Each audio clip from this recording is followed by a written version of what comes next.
10, 9, 8, 7, 6, 5, 4, 3, 2, 1, 0.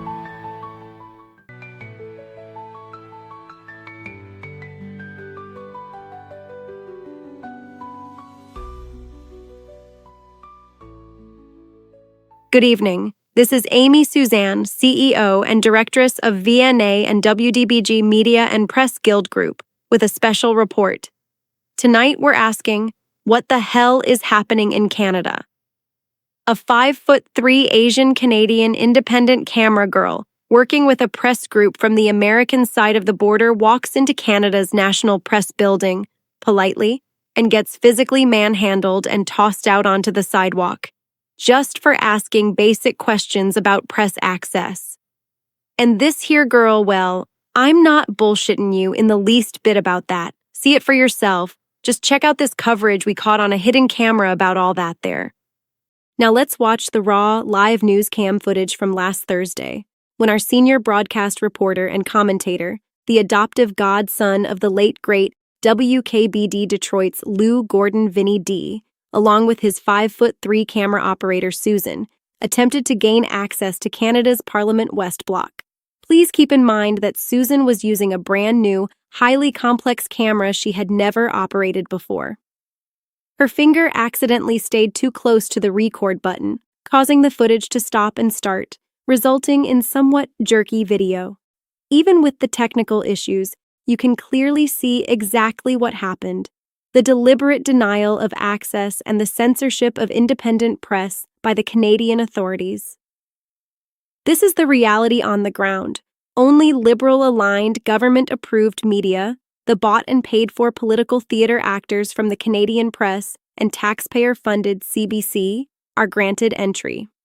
Independent voices are shut out. And I'm here at West Block to show the Detroit and the American people I'm kind of on assignment from Charlie LeDuff. You know, he didn't give me assignments, so I did this on my own. But this is this Frankenstein castle looking place at the back of us here. That's the Canadian Parliament. That's West Block. Now I'm going to try and gain access to MPs and watch what happens. This evidence was lying. Out up here on the hill. No, you're not allowed right here unless you got a media pass. I got one. Why do we need a media pass? Get to see what's going on.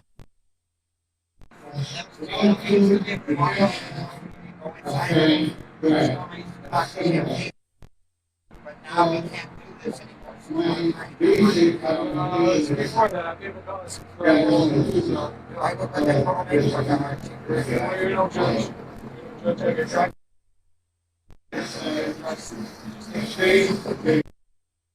You're more than welcome. Up on it.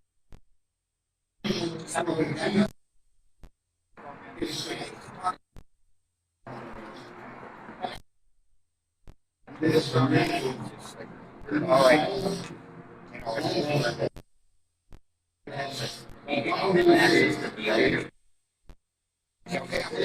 See what they say.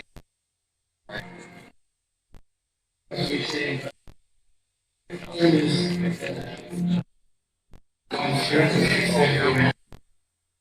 don't want you to film anymore. Now, after Vinny D and his camera operator Susan were denied access to the West Block, the same access that CBC, CTV, and global news crews are granted every single day, they crossed the street and headed to the National Press Building to inquire about applying for at least a temporary day pass. There, they unexpectedly ran into Conservative Party MP Dr. Leslyn Lewis. Watch closely as Dr. Lewis reacts and interacts with Vinny and Susan.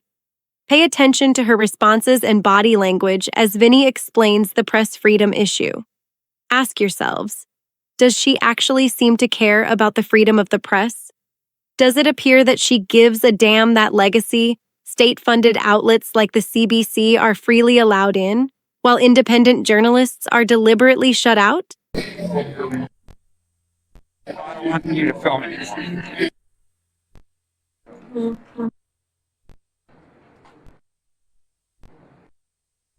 How you doing? We're doing the freedom of the press thing. I tried to get up there and they stopped us. Oh, wow. I said, yeah, why are you stopping us now? Our country's going to be moving so up. Have a good day. Now, after watching and listening to that exchange, does it look to any of you like even a conservative MP such as Dr. Leslyn Lewis actually gives a damn about independent or American media access to the West Bloc? Doesn't seem like it, does it? Well, after that short and rather dismissive brush-off from Dr. Lewis, Vinny and Susan headed straight to the National Press Building. There, they politely inquired about submitting a press pass application, asked about the dozens of previous VNA applications still sitting unanswered, and specifically wanted to know what happened to the press pass they had promised to Pulitzer Prize and Emmy Award-winning journalist Charlie LeDuff, former New York Times reporter, ex-Fox News host, and friend of the VNA. This was the same building where, before Mark Carney came to power, journalists were freely allowed to go up to the fifth-floor offices. On one of those visits, Vinny, Charlie, and Charlie's cameraman, a veteran of National Geographic and Deadliest Catch, walked in and caught the head of the National Press Gallery lounging around his office half-dressed. Here's exactly what happened when Vinny and Susan politely asked those same questions this time.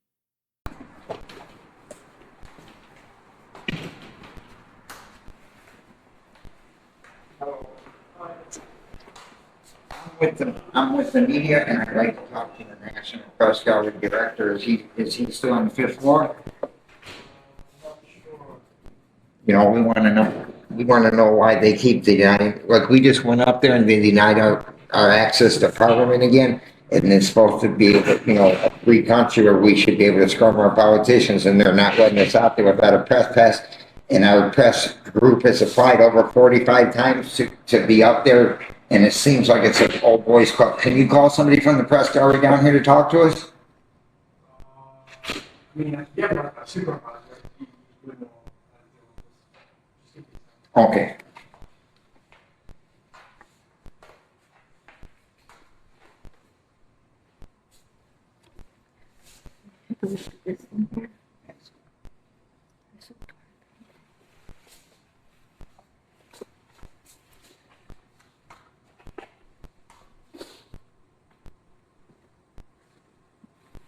These, yeah, that's four.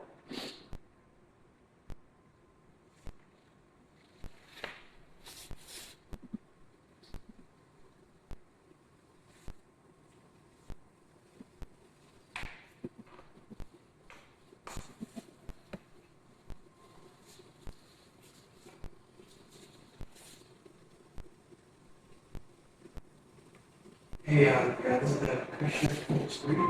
I have a cool meeting.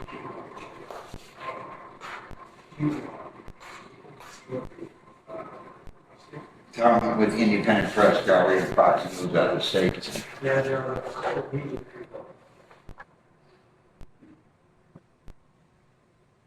They wanted to talk to the National Press. Yeah, the director of the National Press Gallery.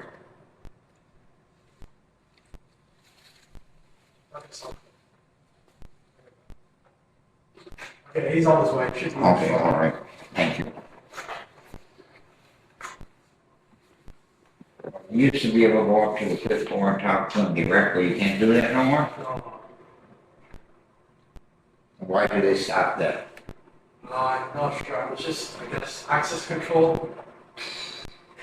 Yeah, but the media is supposed to be free. Why do they need access? This is a national press building, and they're stopping people from going, independent media from going there. I mean, everybody should have equal rights and freedom of the press. And it's like an old boys club. If they won't issue a pass, and then you put a pass, and they never honor it, they don't even tell you why. They don't reply to you or nothing. Yeah. It's like kind of screwed up. It's like communist China almost, right?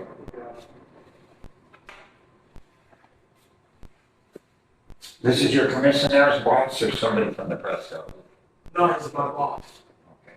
So he knows like the people. All right. Because usually they got a lady here, right? She's not working in on Yeah, no, she's sick. Cut the deal. Hey, you ever? Yeah, so, all right.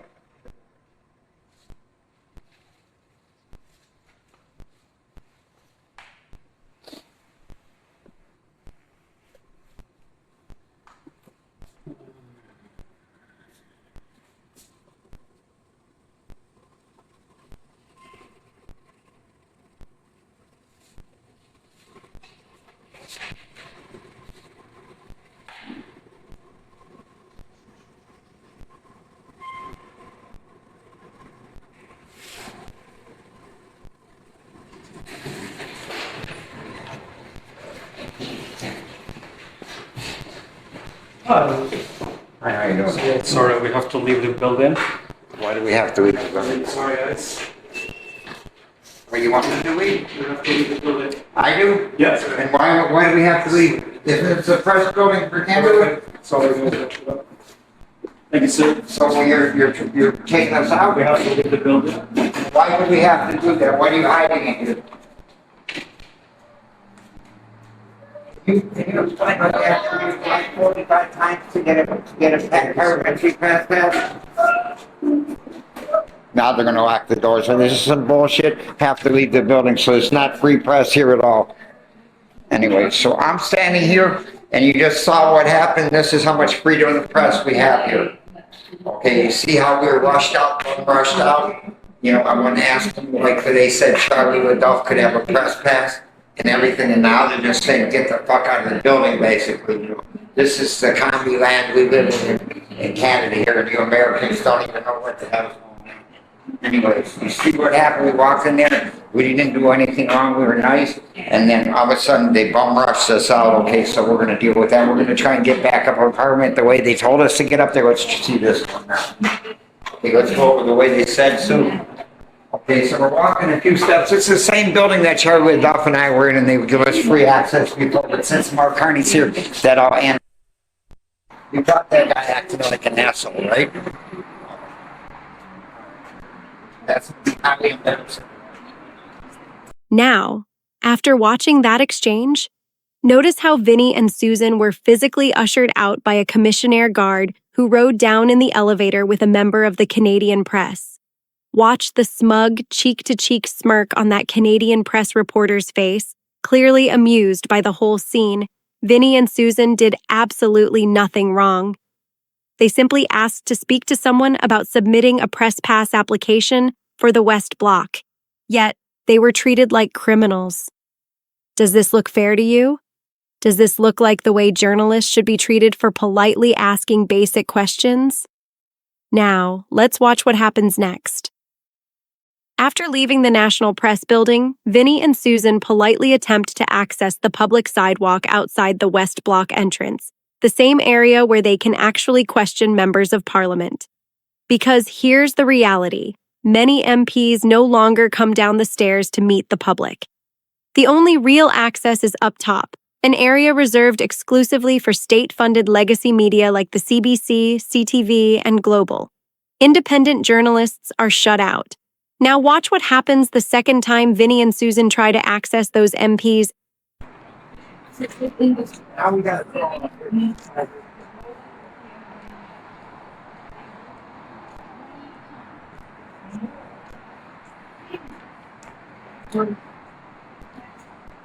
It is really big, more check. Report than the other vaccines combined. Okay, let's go here and go do it the way the guy told us to go around, and let's see what happens. More serious side effects and 23 times more deaths reported than all of the other vaccines combined in a period. You're growing, right? Yes. Okay, good. This is the lie that people have been literally pushed down their throats. They have been threatened. They have been ostracized. They have been criminalized. I mean, you name it. That went on. So it was particularly Yeah, I'm gonna go talk to these interesting people. that I made.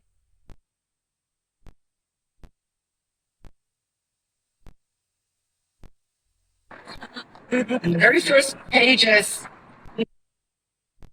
yeah.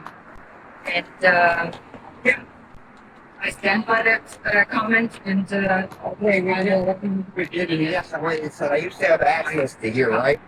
so anyway. I just wanted the press guy to ask him why, you know, for denying I'm pretty much sure you came going up here. and here listen to Dr. Naomi Campbell. So we went up there and they bum rushed us off and they had pushes out the door physically.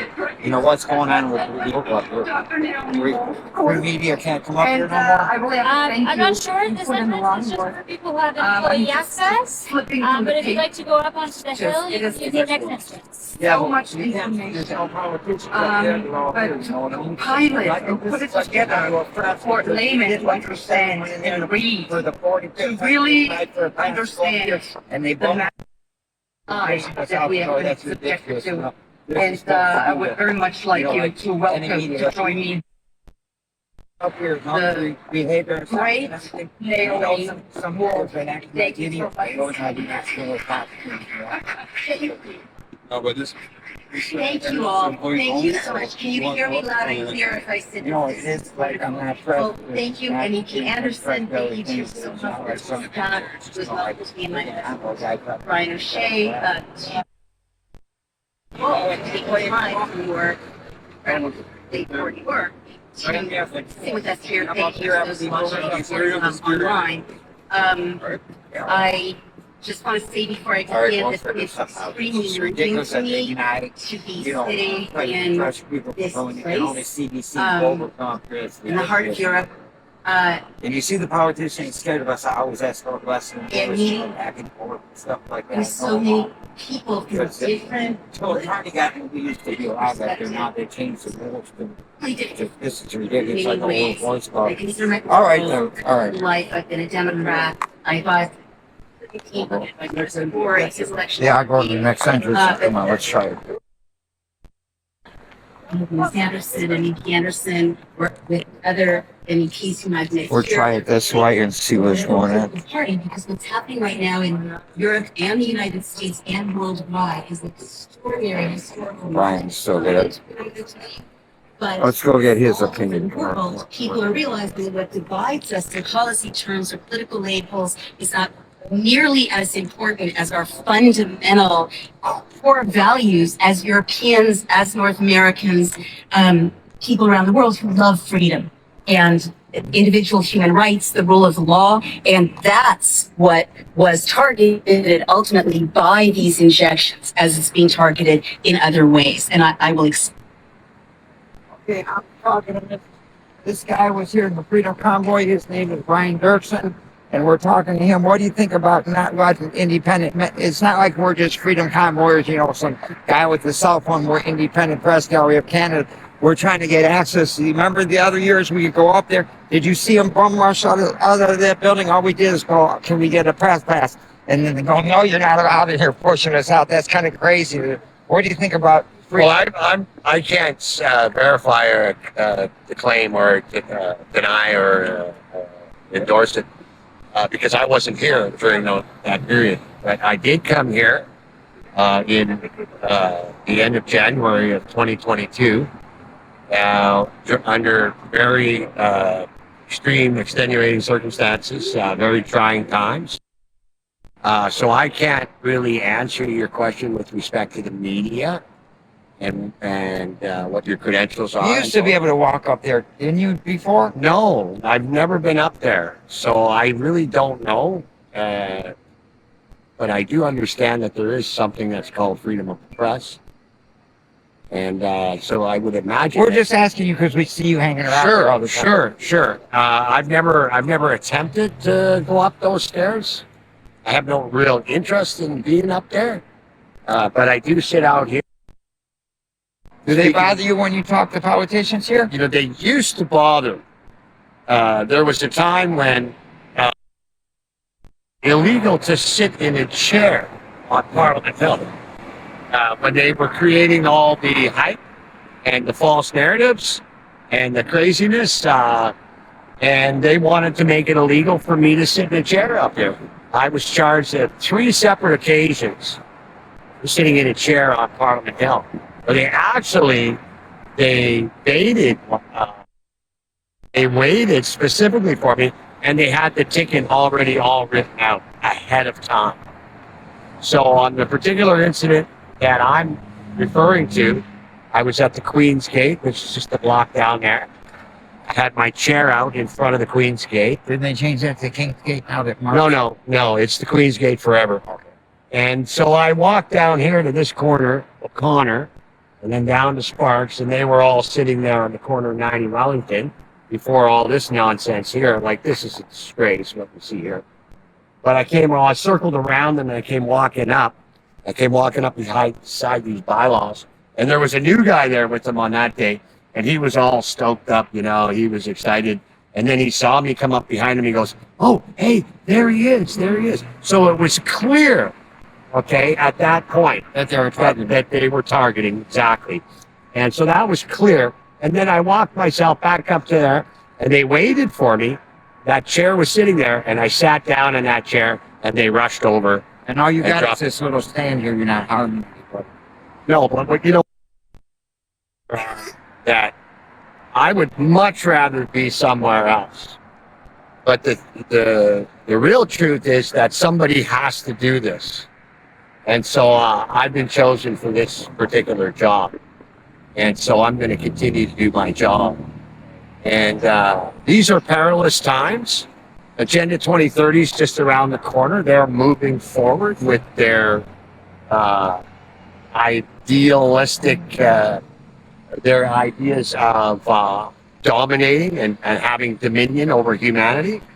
And they chose the coronavirus to get there. I know it's a lot of shut your mouth, don't ask no questions now. Can we take a picture of your You can take a format? picture of courage. Get this format here. Welcome to the shit show.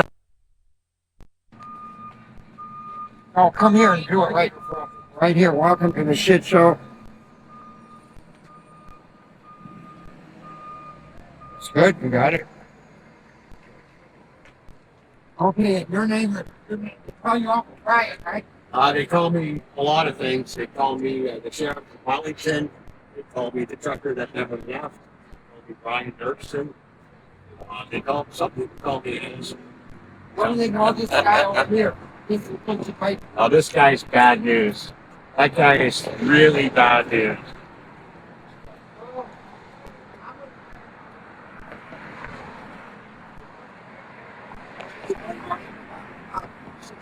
Remember I used to talk to you when everybody up the stairs?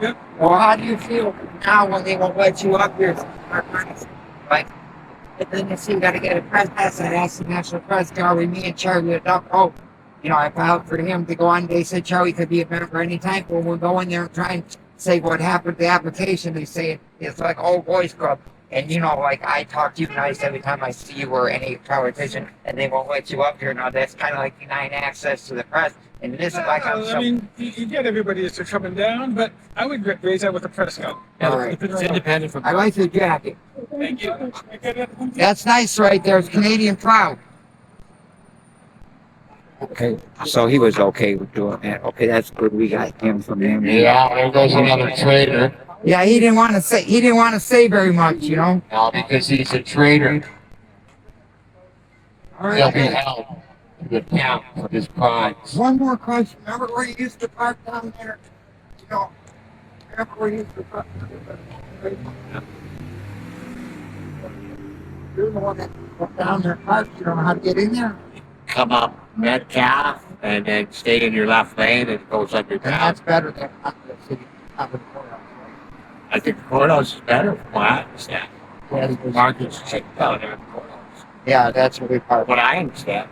They stole my car in November of 2022 and that was the last I ever seen of it. And, you know, they took my bank accounts and they got my money and they got my property. And a judge ordered restoration for Brian Dirksen, but instead they decided to charge me 2 more times. I remember when after that. they said you could And have. also thrown out of court. So they're left with. So Someone they said you could have stuff that when you go to Canada today. Yeah, that's. there was nothing there. This was all a pack of lies. They've got everything that there is to get. So now that there's nothing left, they've got nothing more to take. So what are they going to do? All right, me and her's gonna head back to the car now. 100%. All right, Ryan. Thank you so much for talking to us. You're still going to Micro's church? Nice. All right, Susan, let's go. These are being stolen away. Let's take off. Agenda 2030 something. Hey, Say just a second so you don't obey. Up again every channel you see. Watch the news and now you know that it's fake. They release the virus just to panic the sheep. Folks, what you just saw and heard is not hyperbole. This is raw footage, physically tossed, like garbage. That's a tiny Asian Canadian camera girl who did nothing but politely ask for a press pass and question the blackout on independent voices. Emmy and Pulitzer Award recipient Charlie LeDuff, shut out. VNA's Rohan Kumar Pall from War Campaign and Row Uncensored, shut out. Or our oldest, most senior VNA independent member andylee at The Real Andy Show, shut out. Our ex-Fox morning show TMC and Lionsgate American voice Kate Taylor at Zero Dark Kitty, shut out. And every other American outlet or Canadian conservative independent journalist, like those at Rebel News, Juno News, and other news outlets who doesn't toe the official line, shut out. This isn't the Trudeau era anymore. Under Mark Carney, it's gotten worse. They're not just ignoring independent press, they're physically removing them. Freedom of the press? Equal access? Apparently, those only apply if you're on the approved list. We've seen gatekeeping before, but this is next level. A sovereign country physically assaulting a 5'3" journalist on camera for asking questions? That should shock every free person on both sides of the border. No small wonder the old boys and girls club inside Ottawa's National Press Building don't want real independent voices crashing their closed circle of political propaganda theater, pandering, and lies. When Vinnie D and our 5'3" camera girl simply asked about a parliamentary press pass for the VNA Press Guild, they were shown the door, ejected for the crime of daring to apply. Just watch tonight's edition of The National and see why they guard the gate so fiercely. Here's a CBC clip Canadians need to now also see and ponder about. Emergency crews have evacuated 3 passengers with suspected hantavirus from the cruise ship, stricken with a deadly outbreak of the disease. And meanwhile, experts are confirming there have been cases of a rare strain on the ship that can be transmitted between humans. The head of the WHO says 2 crew members and 1 other person are being flown to the Netherlands for care. And as of today, the WHO has identified 8 suspected and confirmed cases on the MV Hondias. It's a rare strain, the Andes variant, and it's been confirmed in patients receiving care in South Africa and in Switzerland. South Africa says it has begun contact tracing. 4 Canadians are still on board that ship. The CBC's Crystal Gumansing leads off our coverage this morning following developments from our London bureau. Crystal, what do we know about those who are sick? Well, let's start with those 3 individuals who were medically transported off of the ship today. We heard from the World Health Organization as well as the Dutch foreign minister confirming that 1 was a British individual, a German individual, and a Dutch individual. We know that there have been 3 confirmed laboratory cases of hantavirus, specifically the Andes strain of the hantavirus, which is common in Argentina and in Chile, and that the WHO says there are 8 confirmed cases. You mentioned the 1 case in Switzerland. That, according to Swiss officials, was an individual who was previously on board the vessel and went back home. That individual was showing symptoms, presented himself to hospital. That individual is being cared for, and they've also isolated his wife as a precaution. So we are starting to see more information coming out about individuals who are suspected to have hantavirus or there have been confirmed to have this virus. And there is a lot of tracing that is going on now, trying to confirm exactly what type of virus this is, if it is the same strain, and they're tracking where it is all going. So this is a story that continues to develop as we do get more information from the WHO, which is really taking the lead on this, Susan. No treatment for hantavirus per se, and because there are different strains of hantavirus, different strains can affect you differently. The Andy strain and most strains that are found in North and South America in particular tend to cause something called cardiopulmonary syndrome. So basically it causes a capillary leak. Your lungs will fill with fluid. If you can be brought to hospital, if you can be put in an ICU, if you can be intubated or even put on a heart-lung machine in the extreme case, what you're basically getting is supportive care. You are keeping somebody alive until the virus clears the system and they recover. So that there was Dr. Christopher Lambos talking about the serious health implications of this virus if it does sort of progress to an acute stage. And we do know that two of those individuals who were taken off the ship, officials with the ship liner, the organization that oversees that vessel, Oceanwide Expedition, says two of those individuals were dealing with acute symptoms.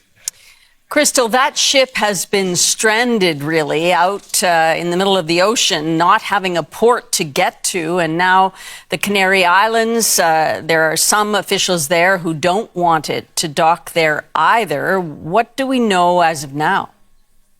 Yeah, so it is sitting off of the west coast of Africa, Cape Verde. It has been there for a couple of days now. World Health Organization officials yesterday said that the Spanish government had given the vessel permission to go to the Canary Islands. But we are now today hearing from the president of the Canary Islands, Fernando Cavillo. He is expressing real concern and frustration, saying that he hasn't had any communication from the president of Spain. He has not heard from Spain's health minister, that he wants more information and doesn't understand why this vessel would take the 3-day trip to the Canary Islands to then do more testing and have all of these individuals disembarked. He's saying that can happen where it is currently. There are also people in Tenerife who are expressing concern, wondering why the vessel has to go there and the potential for this virus to spread to other individuals.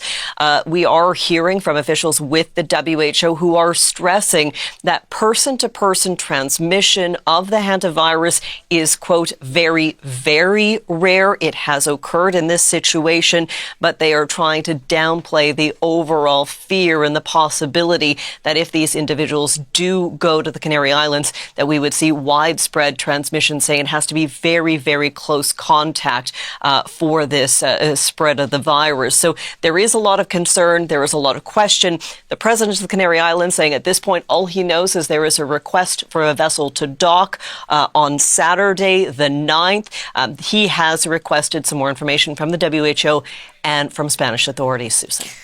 Some holiday for those on that ship, stranded out at sea for days, including 4 Canadians. Thanks for the update, Crystal. Yep.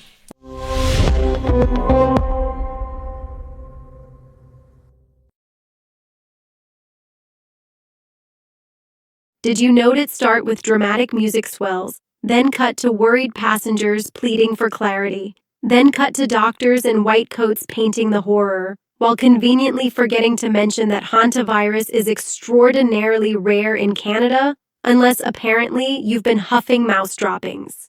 Canadians, ask yourselves, why the wall-to-wall coverage? Because fear sells, and fear sells policy. This story lands at a suspiciously convenient moment. Mark Carney's Liberals just stitched together a slim majority through by-elections and floor crossers only weeks ago. Polls can turn quickly. Public memory of endless mandates, economic pain, and broken trust is still raw.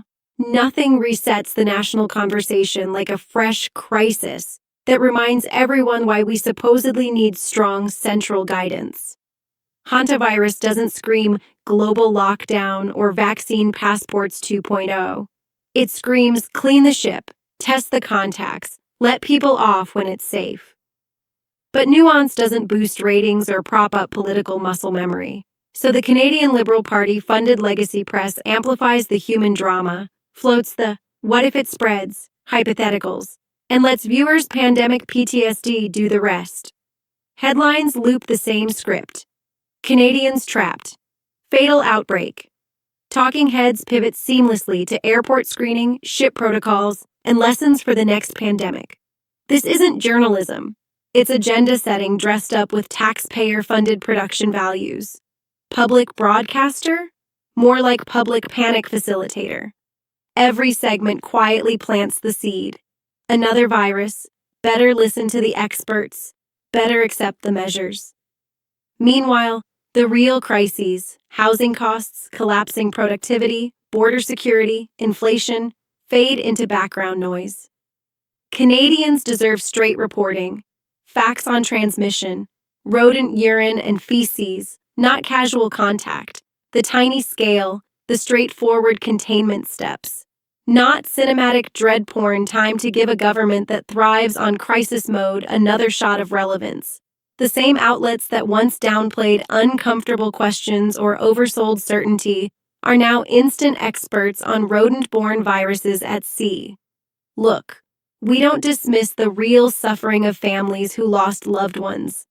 That pain is tragic, full stop.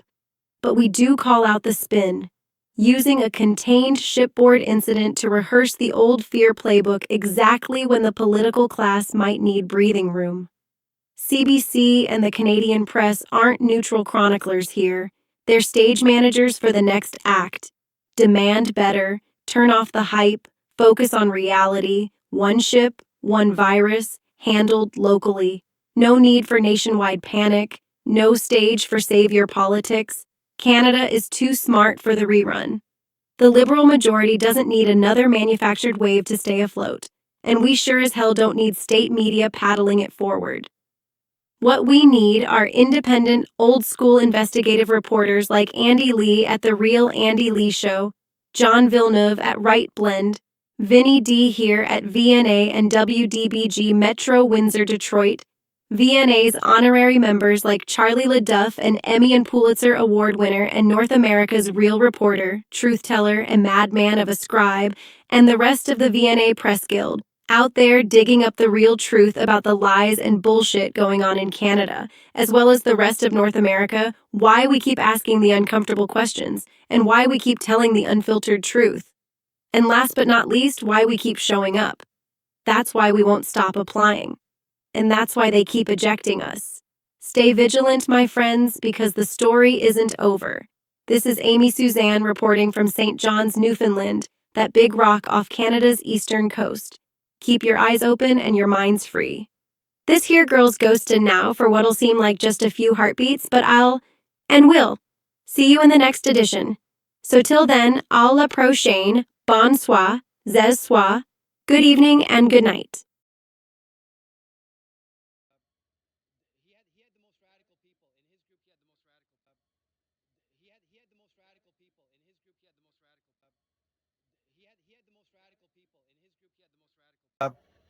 He had the most radical people in his group. He had the most radical.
Is Canada ready for a new kind of political party?